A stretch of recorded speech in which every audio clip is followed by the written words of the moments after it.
Nous sommes aujourd'hui le 10 mai 2026. Bonjour à toutes et à tous et bienvenue dans cette édition du dimanche.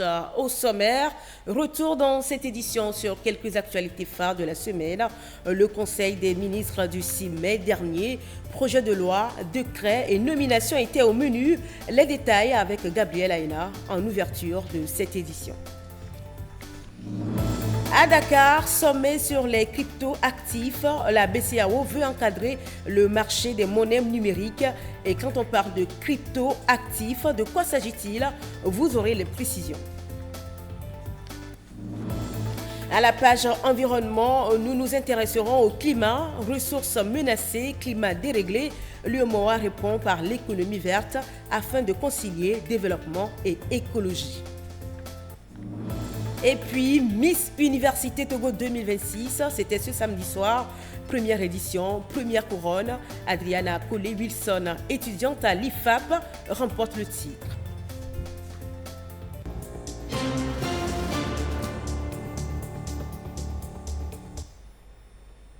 Voilà pour les titres. Le président du Conseil, Faure Essos Mnagna Singbe, a présidé le 6 mai dernier au Conseil des ministres. Au cours des travaux, le Conseil a examiné et adopté 2 projets de loi, un décret et procédé à des nominations. Gabriel Aïna. Réuni ce mercredi 6 mai 2026, le Conseil des ministres a pris des décisions à la mesure des enjeux de sécurité et de gouvernance environnementale. Au titre des projets de loi, le gouvernement évolue dans l'encadrement de l'énergie nucléaire. 2 textes ont été adoptés en la matière. L'un autorisant l'adhésion du Togo à la Convention commune sur la gestion sûre du combustible usé et des déchets radioactifs. L'autre portant ratification de la Convention sur la réparation complémentaire des dommages nucléaires. Ces 2 instruments internationaux qui traduisent l'exigence de garantir la sûreté, prévenir les risques et protéger les populations. Avec en ligne de mire l'objectif double de renforcer la capacité du pays à faire face aux risques, notamment les trafics de déchets, et assurer en cas d'accident une indemnisation adéquate des victimes grâce à des mécanismes internationaux de solidarité. Le président du Conseil a, à cet effet, instruit les ministres concernés à accélérer l'opérationnalisation complète de l'Autorité nationale de sûreté de sécurité nucléaire.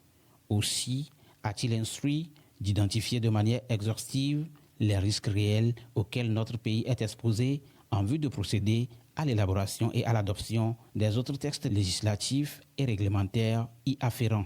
Autre décision importante, l'adoption du décret portant création du Fonds vert Togo. Cet outil modernisé est conçu comme un guichet unique pour mobiliser et orienter les financements pour la cause environnementale et climatique. Ce mécanisme vise à renforcer la résilience des populations, soutenir les énergies renouvelables et accompagner une croissance plus durable. Au-delà de l'ambition écologique, il s'agit aussi de positionner le Togo comme un acteur crédible dans l'accès aux financements climatiques internationaux. Enfin, le Conseil a procédé à plusieurs nominations dans l'administration.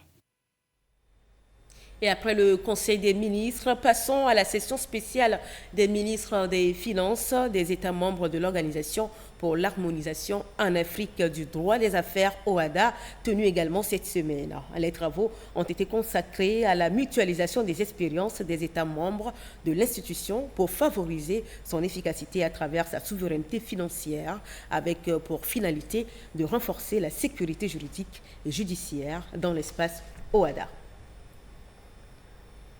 Et les travaux de cette session spéciale des ministres des Finances de l'OHADA ont pris fin vendredi dans la capitale togolaise. La clôture de la session a été marquée par la présentation du rapport de la rencontre de Lomé et des résolutions prises pour faire de l'autonomie financière de l'OHADA une réalité au service des entreprises dans les pays membres de l'institution. La teneur des dites résolutions a été présentée par Youssouf Mondoa, ambassadeur des Comores. Écoutons-le au micro de Gérard Lagoudjou. Les États membres réaffirment leurs attachements à l'OHADA comme instrument juridique de promotion du développement économique social, engagent les États membres à appliquer le mécanisme de financement autonome et s'acquitter de leurs obligations contributives vis-à-vis de l'organisation, invite le secrétariat permanent à accomplir les diligences nécessaires pour la mise en œuvre de l'approche budget-programme pour compter de l'exercice 2028 et la mobilisation des financements innovants à travers la création d'un fonds de dotation ainsi que la création d'un fonds dédié aux activités de la commission de normalisation pour la profession comptable, la poursuite de programmes de transition numérique, OADA, y compris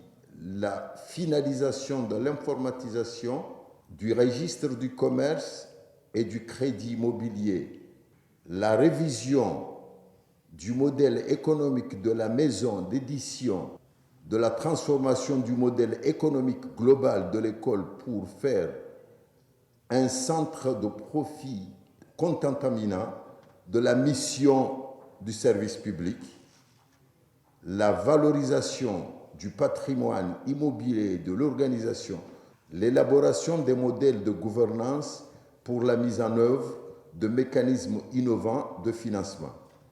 Appel à une implication accrue des ministres en charge des finances dans le fonctionnement de l'OADA, notamment à travers la coprésidence des sessions du Conseil des ministres et la tenue régulière des réunions sur le financement de l'organisation, et à étendre les compétences du centre d'arbitrage à tous les autres modes alternatifs des différents. Fait à Lomé, le 8 mai 2026, pour les ministres des Finances des États membres de l'OADA. Je vous remercie. Direction Nigeria, le président de la commission de la CEDEAO face aux parlementaires de l'institution, Omar Alieu Touré, a présenté le rapport sur l'état de mise en œuvre du programme de travail de la communauté. Le document dresse un état des lieux des avancées en matière de paix et de sécurité, de gouvernance, d'intégration régionale et de développement durable. Un reportage de Nestor Mouzou. L'article 32, alinéa 1 de l'acte additionnel relatif au renforcement des prérogatives du Parlement de la CEDEAO dispose qu'à chaque session ordinaire de ce Parlement, le président de la commission de la CEDEAO présente un rapport général sur l'état de mise en œuvre du programme de travail de la communauté. Tradition respectée à cette première session ordinaire de l'année 2026. Dr Omar Alieu Touré s'est prêté à l'exercice pour retracer les efforts accomplis par la CEDEAO dans les domaines de la paix et de la sécurité, de l'économie, de la gouvernance, de l'intégration et du développement durable. L'économie de la CEDEAO a cru de 4,3% à 4,8% en 2025 et selon les projections, nous devrions atteindre les 5% en 2026. Cette progression est portée par une forte exportation sur la question de la paix et la sécurité ainsi que de la gouvernance. Nous avons accompagné des processus au Bénin et aussi le processus en cours en Guinée et au Cap-Vert. Nous avons également renforcé les efforts de médiation en Sierra Leone et contribuant ainsi donc à la cohésion politique ainsi qu'à la paix dans ce pays. Face aux menaces sécuritaires, nous avons intensifié la coopération entre les États membres. La force de contre-terrorisme, en plus, bien sûr, des initiatives maritimes dans le golfe de Guinée, sont la preuve de notre volonté collective à lutter contre le terrorisme, la piraterie et aussi le crime transfrontalier. Le président de la commission de la CEDEAO estime que sur les questions du commerce et d'intégration, l'institution continue à faire des avancées vers la zone de libre-échange.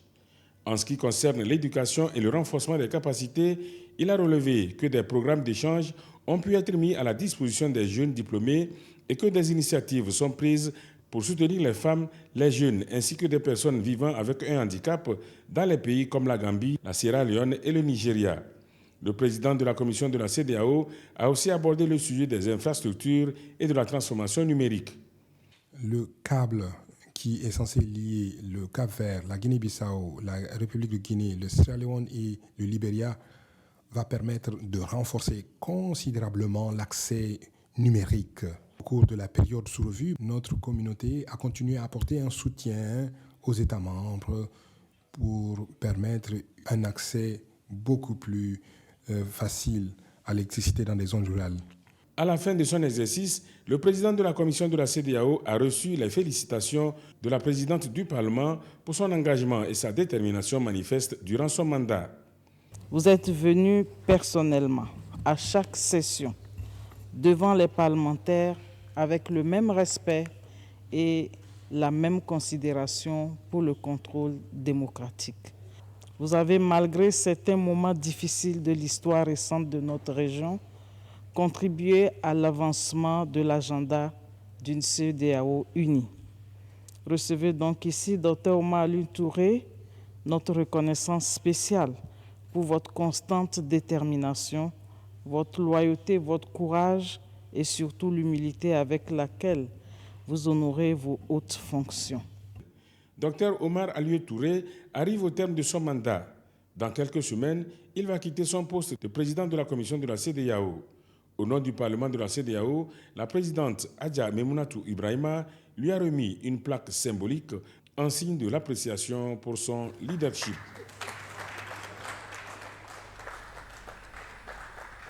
De retour du Nigeria, parlons santé dans ce journal, plus précisément de la célébration de la journée mondiale du paludisme à Afanya.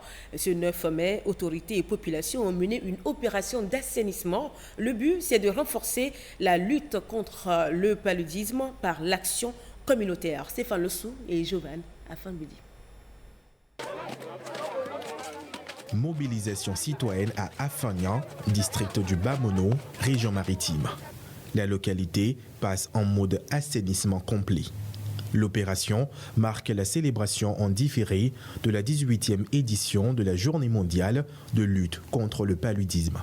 Le pouvoir public veut, à travers cette initiative, sensibiliser les populations aux mesures préventives et promouvoir un cadre de vie sain. Principe reconnu par l'OMS comme l'un des moyens sûrs de lutte contre cette maladie endémique. Il est attendu que chaque ménage s'investissent dans l'élimination des gîtes larvaires, continuent à utiliser systématiquement le moustiquaire imprégné d'insecticides, recourir au service de santé en cas de fièvre. Le ministre en charge de la Santé l'affirme ici. L'assainissement demeure une réponse concrète, durable et efficace face au paludisme. Il contribue notamment à freiner la prolifération des moustiques vecteurs et à réduire la transmission de la maladie au sein des communautés. À partir de la préfecture de Bamono, nous souhaitons encourager toute la communauté nationale à s'engager activement dans l'assainissement de notre cadre de vie. Nous sommes convaincus que Afanya saura se distinguer comme un modèle en matière de mobilisation communautaire dans la destruction des gîtes larvaires et l'assainissement de son milieu de vie. Je voudrais ici rendre un hommage appuyé et déférent à son Excellence président Fornian Sigbe, président du Conseil, pour toutes ces initiatives, notamment la mise à disposition gratuitement des tests de diagnostic rapide et des médicaments à base de combinaisons simples pour les cas de paludisme primaire. Les autorités locales ont, pour leur part, réaffirmé leur entière mobilisation aux côtés du gouvernement, justement pour intensifier la riposte contre le paludisme et promouvoir le capital humain. Dans la foulée, le recensement des ménages pour les prochaines échéances de la campagne nationale de distribution de moustiquaires imprégnés d'insecticides est annoncé. Il se déroulera du 26 mai au 6 juin 2026 et la distribution des moustiquaires du 24 au 28 juin 2026. Changeons de registre pour parler politique. L'UFC est en conclave à Lomé et ce samedi, cadres et sages du parti ont planché sur l'accord RPT-UFC et les défis de la 5e République. L'UFC veut peser dans le débat national. Le compte-rendu de la rencontre avec Nada Ibrahim.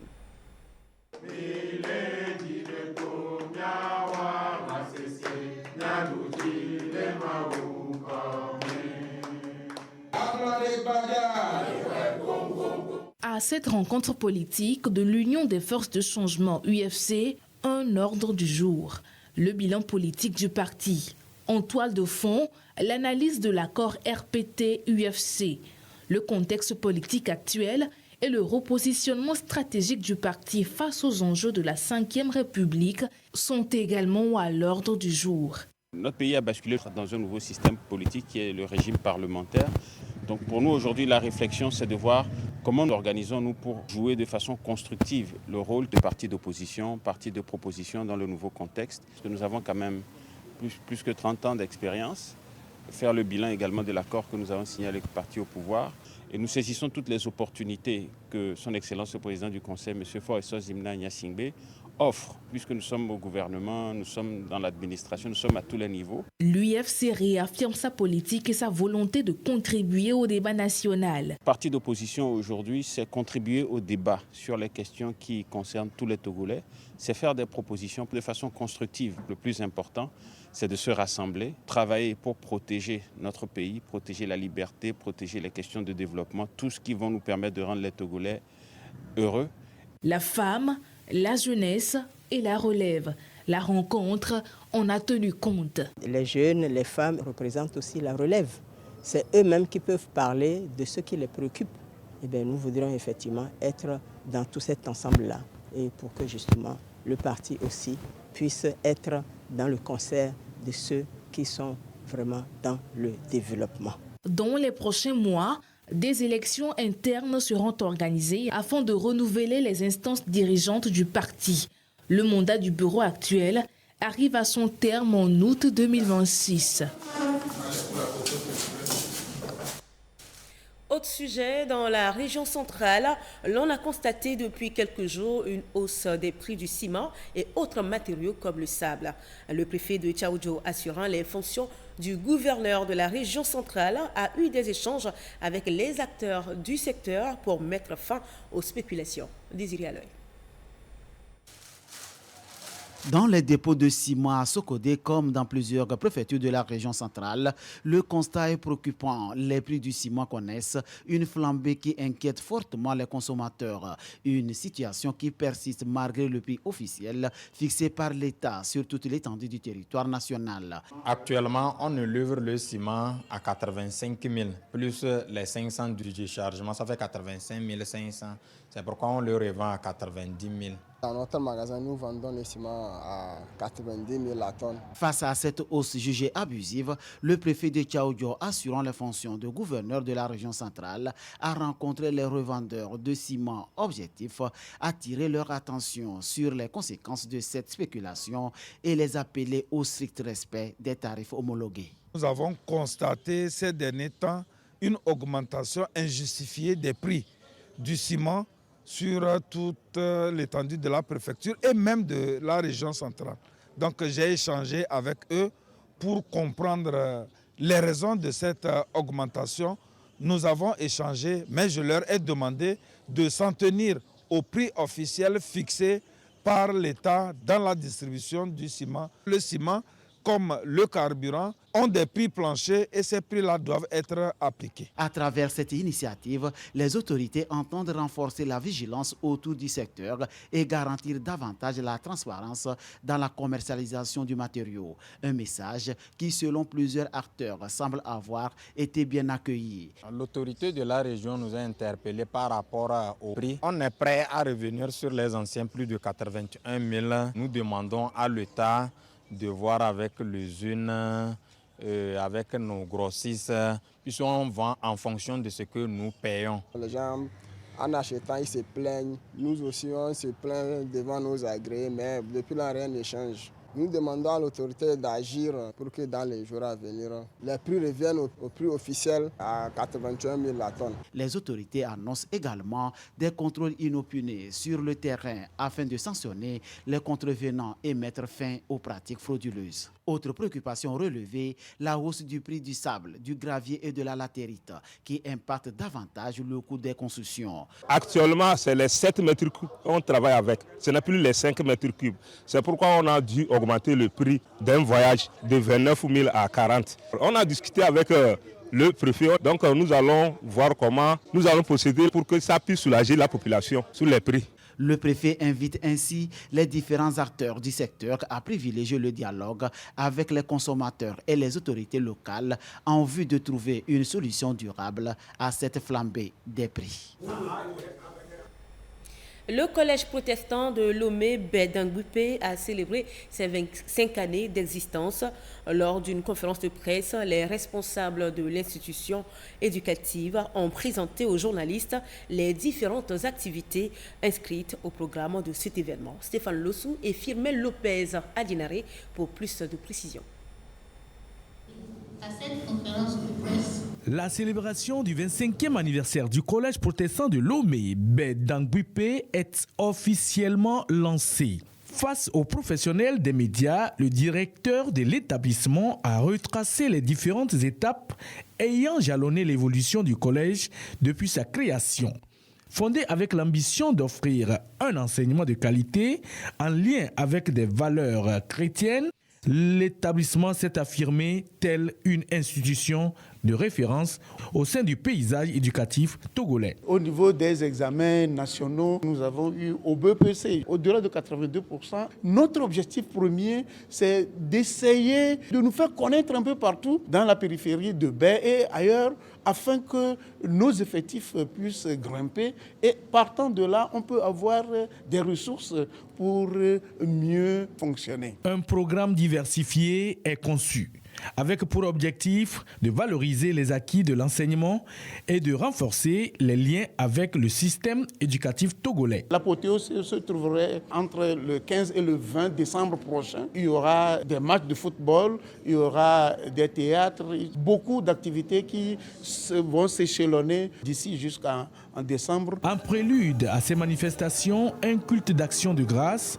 a été célébré à l'église évangélique presbytérienne du Togo, paroisse de Baie, justement pour confier à Dieu le bon déroulement des activités inscrites au programme de ce jubilé d'argent.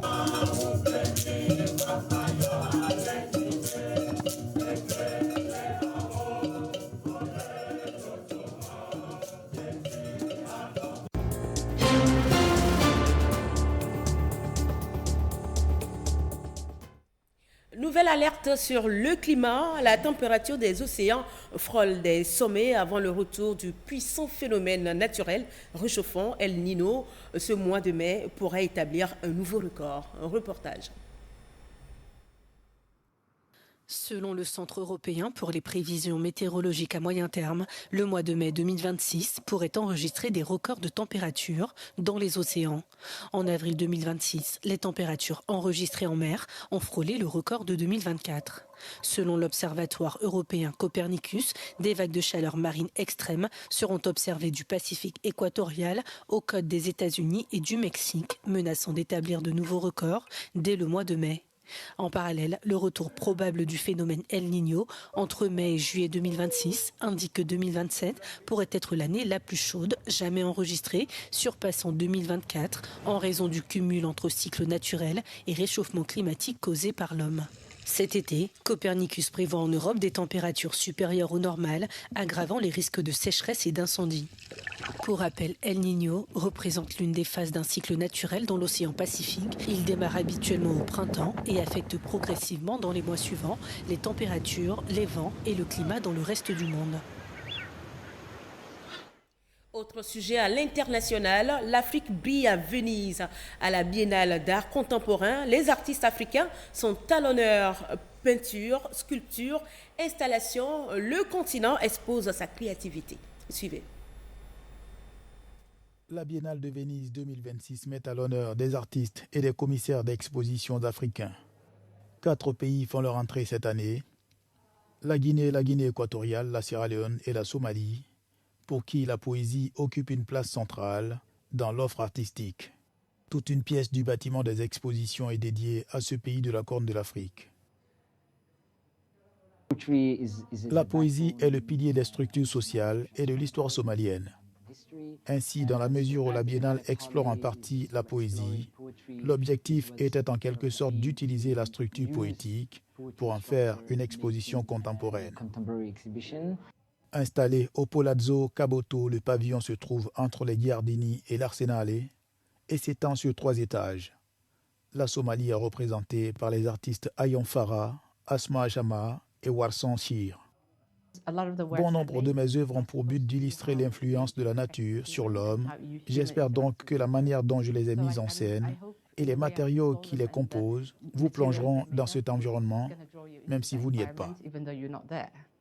Au pavillon Sénégal, les visiteurs sont invités à s'interroger sur la valeur attribuée à l'or, dont l'histoire est intimement liée à celle du pays. Réflexion sur un matériau auquel l'humanité a accordé tant de valeur, le transformant ainsi en quelque chose d'exclusif. Le potentiel de l'art, c'est parfois de pouvoir faire un renversement de perspective. Parce que le propre de l'or, c'est que c'est de la valeur, et que cette valeur-là fait que d'ailleurs les gens vont se battre pour conserver cette valeur. D'accord ? Mais pourquoi ils se battent ? Ils se battent juste autour de questions de perception en réalité. Peut-être que d'autres, dans d'autres peuples ou bien dans un autre univers qui est un univers possible, auraient des raisons de ne pas se battre pour ce métal-là, auraient des raisons peut-être d'en faire autre chose. La 61e édition de la Biennale d'art contemporain de Venise se déroule du 9 mai au 22 novembre, marquant un tournant majeur dans le monde de l'art international, plaçant les voix africaines au premier plan.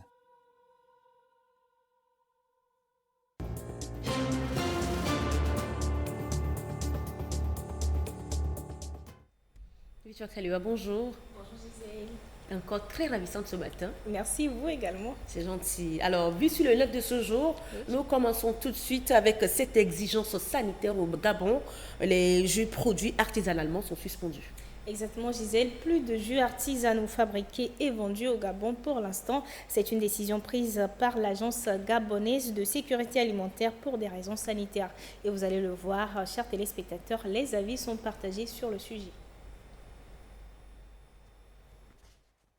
Publié ce 4 mai, l'Agence gabonaise de sécurité alimentaire, AGASA, a annoncé l'interdiction de la commercialisation et de la distribution de jus produits de façon artisanale, conditionnés en sachets ou dans des bouteilles reconditionnées. Une mesure prise selon l'AGASA pour protéger la santé du consommateur et prévenir les risques sanitaires liés à la consommation de ces produits. Cette décision fait suite aux constats effectués lors de missions d'inspection menées par l'agence qui ont révélé, je cite, des non-conformités majeures liées à une absence d'hygiène générale lors de la fabrication de ces produits. Sur Facebook, la mesure est diversement appréciée. Certains internautes saluent une décision nécessaire. Merci, enfin quelqu'un qui se soucie de notre santé. Très bonne décision, avec les bouteilles qu'ils ramassent dans les poubelles là. D'autres en revanche estiment que la mesure n'est pas opportune. Il y a beaucoup à faire avant de s'attaquer aux ménages qui vivent de la vente de ces produits. Je bois ça depuis l'âge de 7 ans, j'en ai 25 aujourd'hui et je ne suis pas malade. Par ailleurs, l'AGASA demande aux commerçants concernés de se faire recenser en vue, je cite, de la mise en place d'un dispositif de suivi et d'accompagnement. Une liste de commerçants autorisés à poursuivre leur activité sera publiée après validation de leur conformité par l'agence, précise le communiqué. Pourvu que tout rentre rapidement dans l'ordre pour que ces commerçants puissent gagner leur pain quotidien. Exactement.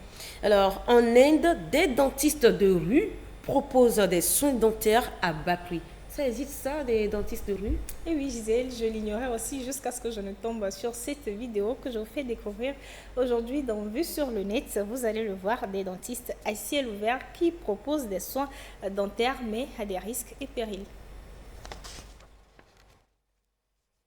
Ils sont là, sur les bords des trottoirs, entre le bruit des klaxons, les petits commerces et le chaos du trafic, les dentistes à ciel ouvert. Where did you learn? Where? School? No. In the street? Yes. Ne cherchez pas les fauteuils de soins, les salles aseptisées ou le matériel chirurgical. Tout tient dans cette petite armoire transportable avec des instruments qui peuvent surprendre. What is this for? Oh. Et c'est ainsi qu'avec ces outils recyclés, ces dentistes proposent toutes sortes de soins comme des extractions de dents, des couronnes ou des plombages. Et les prix défient toute concurrence. Ce monsieur s'est fait recoller sa prothèse pour seulement, tenez-vous bien, 30 centimes. What is your specialty? Alors, évidemment, cela peut choquer. Et c'est vrai que l'hygiène pose question. Mais pour beaucoup de citoyens qui n'ont pas les moyens de s'offrir des soins dentaires coûteux, ces petits dentistes improvisés rendent pour pas cher des services parfois précieux. J'avoue qu'il faut vraiment avoir du courage pour s'adonner à ce genre de pratiques. Oui. Et au Zimbabwe, un crocodile s'est introduit dans le restaurant d'un hôtel près du fleuve Zimbabwe. C'est pour commander des plats? Mais non, Gisèle, sans y être invité, le fameux crocodile de 4 mètres a escaladé le comptoir menant aux cuisines, puis a déambulé dans l'établissement. Et après avoir inspecté les lieux, l'animal s'est ensuite installé tranquillement dans un des fauteuils du restaurant. Heureusement, les gardes forestiers sont intervenus pour capturer l'animal et le relâcher ensuite dans le fleuve. L'hôtel a donc pris l'événement avec humour en précisant justement qu'aucun dégât ni blessé n'a été recensé. Alors, chers téléspectateurs, c'est le dimanche, donc profitez, faites comme ce crocodile, allez au restaurant, vous fait plaisir. Alors, Victoire, c'est tout pour aujourd'hui. Oui, on se dit à dimanche prochain. Au revoir.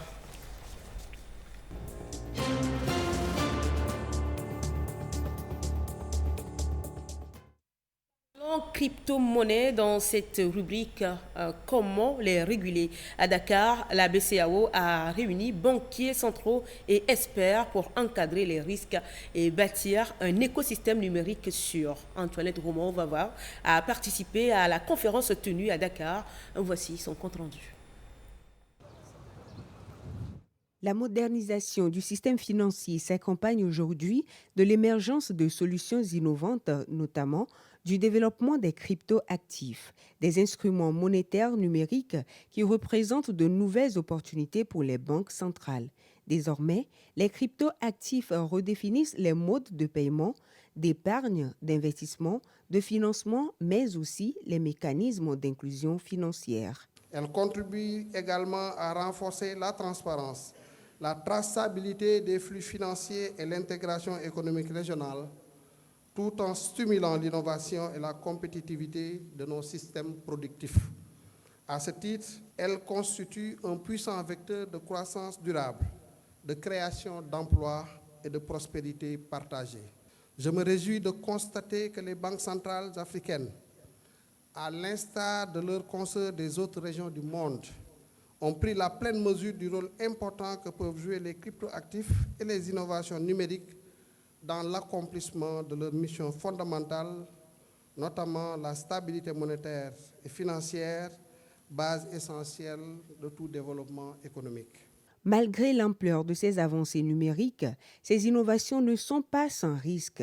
Pour les acteurs de la politique monétaire, l'enjeu est donc de renforcer les dispositifs de sécurité afin de prévenir les menaces liées à la digitalisation du système financier. Une vigilance accrue s'impose, notamment au regard de la forte volatilité des cryptoactifs, de leur dimension transfrontalière, ainsi que des enjeux de cybersécurité, de protection des consommateurs et des risques accrus liés au blanchiment des capitaux et au financement du terrorisme. Face à ces enjeux, les institutions financières internationales et les autorités de régulation ont engagé d'importantes réflexions visant à mieux cerner les implications de ces innovations numériques et à définir les dispositifs appropriés pour leur encadrement. Pour sa part, la Banque centrale des États de l'Afrique de l'Ouest a engagé des actions structurantes visant à accompagner la transformation numérique du secteur financier dans un cadre sécurisé, inclusif et propice à l'innovation. La rencontre de Dakar sonne comme un appel à l'action collective. Pour les banques centrales, il devient impératif de renforcer la coopération régionale et internationale afin d'encadrer efficacement ces innovations numériques. Une chose est sûre, la révolution numérique de la finance est déjà en marche et l'Afrique entend bien y prendre toute sa place. Et quand on parle de cryptoactifs, de quoi s'agit-il concrètement? Quels sont leurs avantages et quels risques comportent-ils? Élément de réponse dans ce dossier signé Antoinette Romain-Vavor. Avec le téléphone ou un ordinateur, il est désormais possible d'acheter, de vendre ou d'investir en quelques clics grâce aux cryptoactifs. Une évolution rapide qui intrigue autant qu'elle attire. Pour beaucoup, il représente une nouvelle façon de gérer son argent, plus simple et plus accessible. Dans le secteur bancaire, cette évolution est suivie de près. Elle peut ouvrir des portes notamment pour des personnes qui n'ont pas facilement accès aux services bancaires traditionnels. Les cryptoactifs peuvent ainsi contribuer à élargir l'accès aux services financiers. C'est des monnaies qui ne passent pas par le circuit classique, le circuit des banques centrales classiques. Mais il faut reconnaître qu'aujourd'hui, entre les e-monnaies qui sont créés par les banques centrales et ces crypto-actifs, il y a des synergies qui peuvent se créer. Ce ne sont pas des actifs qui sont en concurrence, mais c'est des actifs qui peuvent se compléter. Depuis quelques années, on assiste à ce qu'on appelle l'innovation financière. Ça a d'abord commencé par la digitalisation. Quand on dit crypto-monnaie, ça veut dire que c'est des monnaies numériques et qui circulent sur des plateformes décentralisées et sans gouvernance. Et c'est des innovations qui facilitent l'inclusion financière. Mais cette nouveauté comporte aussi des risques. Les prix peuvent changer très vite et certaines plateformes ne sont pas toujours fiables. Il est donc possible de perdre de l'argent si l'on ne fait pas attention ou si l'on investit sans bien comprendre. Et c'est pour cette raison que les autorités financières de l'Union monétaire ouest-africaine, AMF-UEMOA, surveillent de près ce secteur. Leur objectif est d'encadrer ces pratiques pour protéger les utilisateurs et éviter les abus. Les crypto-monnaies sont reconnues comme des monnaies très volatiles et avec beaucoup de fluctuations. Tous ceux qui sont intéressés peuvent investir et ça dépend du gain qu'on recherche, du rendement qu'on recherche, ça dépend de la protection qu'on recherche contre l'inflation. C'est pour ça que nous, en tant que régulateurs, on s'y intéresse parce que c'est aussi une source de blanchiment de capitaux et de financement du terrorisme. Au niveau des régulateurs, ce que nous conseillons aux investisseurs, c'est toujours s'assurer qu'une plateforme donnée qui propose des crypto-monnaies, que cette plateforme-là est autorisée par le régulateur. Si ce n'est pas autorisé, ce n'est pas la peine. Et s'assurer que les opérations qui sont faites sur la plateforme proposée par un opérateur donné, que ces opérations-là ne comportent pas beaucoup de risques. Les cryptoactifs font désormais partie du paysage financier. Mais entre opportunités et risques, leur avenir dépendra surtout de la capacité des autorités et des acteurs du secteur à trouver un cadre clair, simple et sécurisé pour tous. Parlons à présent des TPME qui s'organisent via une plateforme pour surmonter les obstacles au financement et au marché et qui jouent pleinement leur rôle dans la croissance du pays. Uri Chamega. Lorsqu'on parle des très petites et moyennes entreprises au Togo, c'est une représentation de plus de 80% des entreprises du pays, avec un rôle déterminant dans l'innovation et un point important dans la croissance économique. Elle génère en tout 75% des emplois dans le secteur privé et contribue à 40% au PIB togolais. Seulement, les défis structurels liés à la gouvernance, l'accès à l'information, la fiscalité et la modernisation du secteur freinent leur émergence.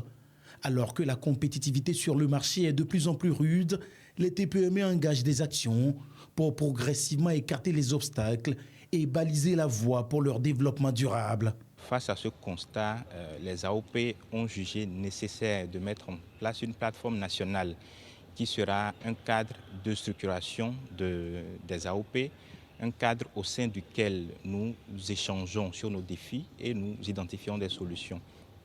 Alors, ce cadre a permis, après un diagnostic en 2024, de sortir le livre blanc des TPME.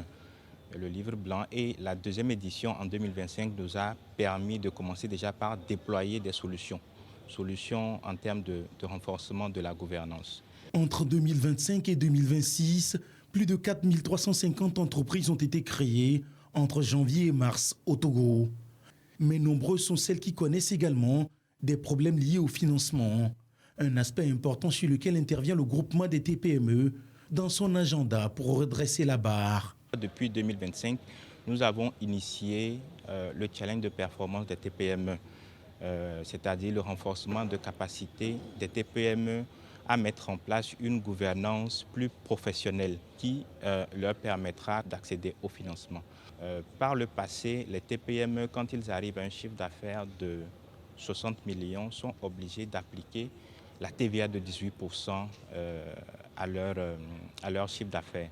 Donc aujourd'hui, ce plafond est monté à 100 millions au lieu de 60 millions par le passé. L'impact en réalité, c'est que ça permet à la TPME d'évoluer, d'atteindre un certain niveau de développement avant de commencer par imposer la TVA à ses clients. Il y a également les droits d'assises qui ont été exonérés pour certaines TPME dans la loi de finances de cette année. Aujourd'hui, avec l'appui de Prodigit, il a été développé une boîte à outils digitale qui sera présentée dans les régions et qui permet également de renforcer la compétitivité des TPME. Le Togo confirme ainsi sa volonté de faire des TPME un pilier de son développement durable. En plus de créer de la richesse, ces entreprises sont appelées à jouer un rôle clé dans l'innovation locale, l'emploi des jeunes et le dynamisme économique des territoires.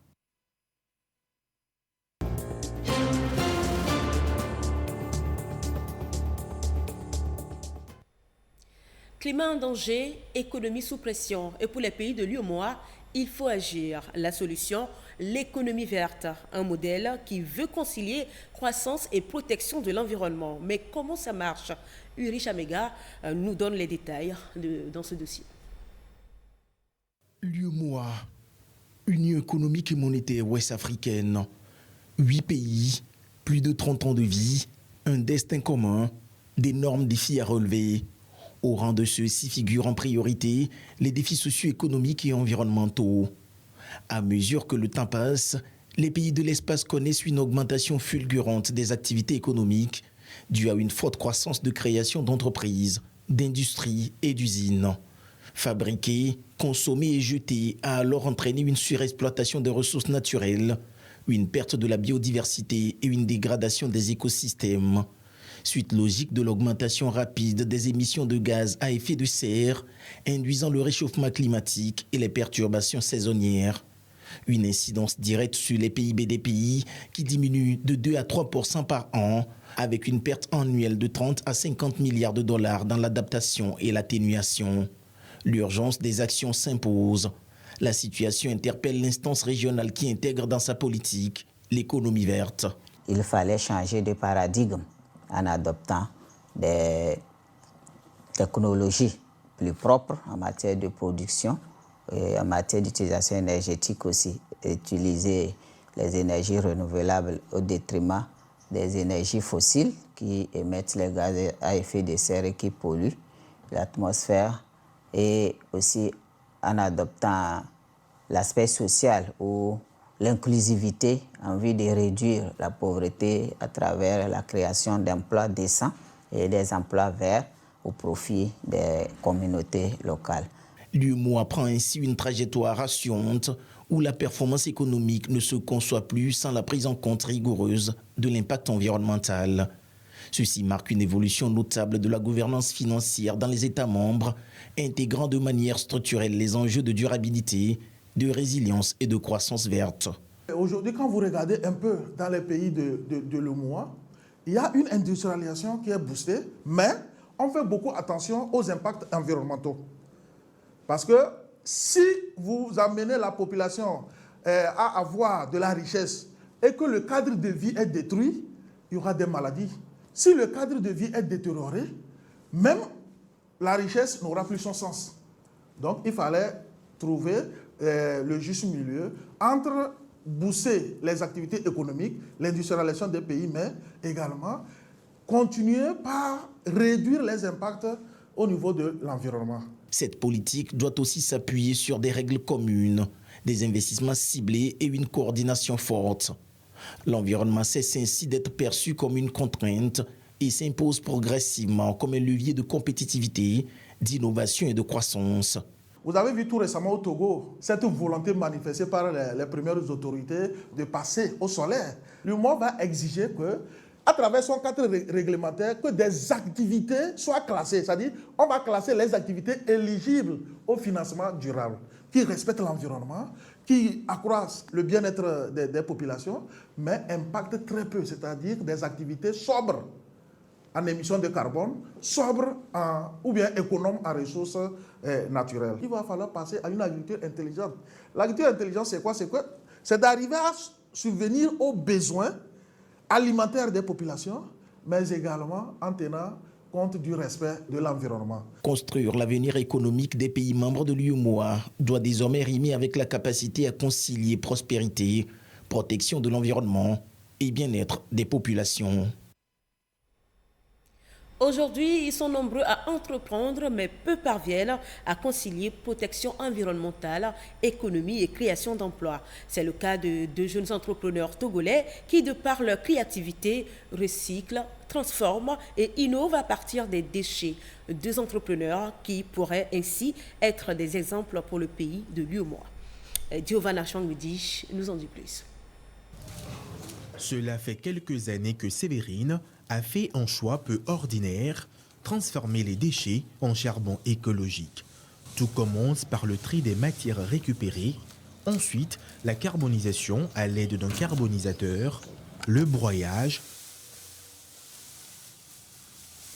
puis le mélange du biochar avec un liant naturel.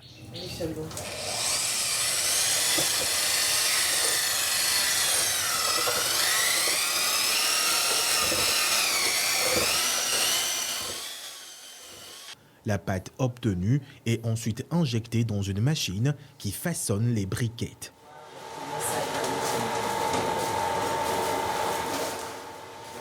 Dernière étape, le séchage au soleil ou au four.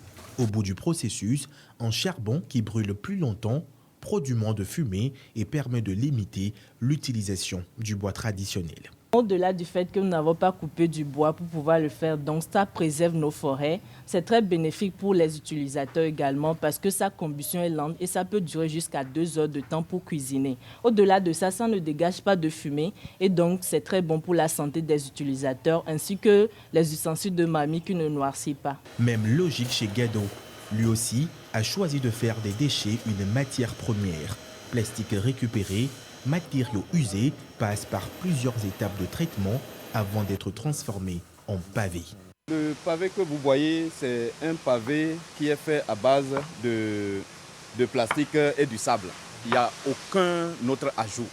Il n'y a pas de l'eau, il n'y a pas du ciment. Il a une épaisseur régulière de 6 cm et il a les mêmes propriétés que le pavé ordinaire. Donc vous pouvez prendre un marteau de 50 kg, vous le frappez, il reste à sa place. Deux entrepreneurs, deux activités différentes avec un point commun, redonner une seconde vie aux déchets, générer de l'emploi et proposer un modèle reproductible dans plusieurs capitales de l'UEMOA. C'est des entrepreneurs exemplaires, je peux le dire comme ça, parce qu'ils s'inscrivent dans la vision actuelle du monde quand on parle des objectifs de développement durable. Quand on prend l'économie circulaire, il n'y a pas d'impact négatif sur les ressources. Et donc ça contribue non seulement à protéger l'environnement, mais ça crée de l'emploi, ça a un impact positif sur le social. À travers leurs initiatives, ces entrepreneurs montrent qu'il est possible de créer de la valeur à partir des déchets. Une approche qui gagne progressivement du terrain dans plusieurs pays de l'espace UEMOA, confrontés à la question de l'insalubrité et de la gestion des ordures.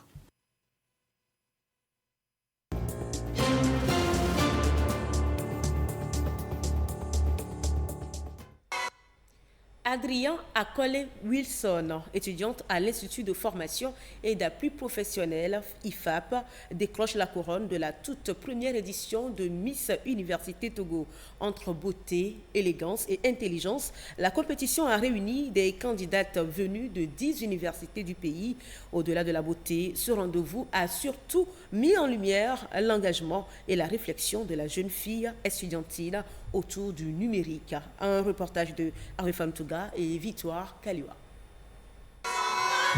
Grâce à sa créativité, son aisance oratoire et la pertinence de son projet présenté autour du numérique, Adriana Akole-Wilson, étudiante à l'Institut de formation et d'appui professionnel IFAP, est couronnée Miss Université Togo 2026. Sa prestation a su convaincre le jury et séduire le public.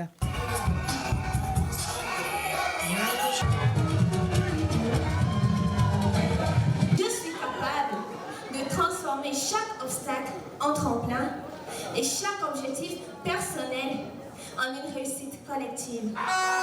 À ses côtés, 9 autres candidates issues de différentes universités du pays. Durant plusieurs passages, les participantes ont rivalisé d'élégance et de talent. Présentation de leur université respective. L'INSICA se définit comme l'Institut des sciences de l'information, de la communication et des arts. Je suis l'envoyé spécial de la prestigieuse et prodigieuse École africaine des métiers de l'architecture et de l'urbanisme EAM. Ah, en cela, nous ne savons juste pas que cuisiner, mais nous savons aussi dresser des plats dignes de vous. Épreuve de culture générale. Qu'est-ce qu'un hacker éthique? Un hacker éthique est un expert qui protège les systèmes. Quel est le rôle principal du Parlement? Le rôle principal du Parlement est de voter les lois. Merci. Danse traditionnelle et présentation de projets. La digitalisation. Cette découverte innovante et impactante du XXIe siècle. Pour s'imposer, il faut la maîtrise du freelancing, du personal branding et des outils digitaux. Je suis très émue. Mon projet social va servir à organiser des ateliers de formation sur le CV digital et sur les métiers web pour permettre à la jeunesse de pouvoir s'imprégner des outils numériques. Organiser des concours littéraires dans nos lycées et dans nos collèges. Miss Université Togo veut promouvoir une autre image de la jeune fille étudiante. Une jeunesse cultivée et capable de défendre des idées. Cette première édition met particulièrement l'accent sur la place de la jeune fille à l'ère du numérique. Miss Université parce que nous avons voulu vraiment intégrer l'éducation, le leadership et le développement de la jeune fille dans le concept. Elles ont fait des formations sur l'employabilité, la cybersécurité. Les premiers enjeux pour la gagnante, l'école recevra 500 000 francs, la gagnante une moto. La soirée a également été marquée par des prestations artistiques.